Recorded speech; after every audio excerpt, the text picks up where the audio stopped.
Well, I hope everybody's been enjoying these projects throughout 2021.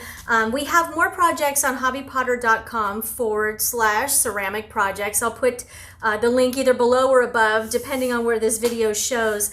I'm going to go ahead and draw a form, and then I'm going to draw a technique, and then we're going to put those together to come up with our own individual projects for our hobby potter journey. So let's just go ahead and get started. I will find the resources so that you can, we're going to make a teapot. That's going to be fun. And the technique will be stripes and spirals. So we are going to combine a teapot form, and then we're going to make stripes and spirals. And what I mean by that, you'll be able to see in the video, but by this, that means the design technique is either carving or glazing or stamping, whatever you want to do. It just needs to have stripes or spirals on it.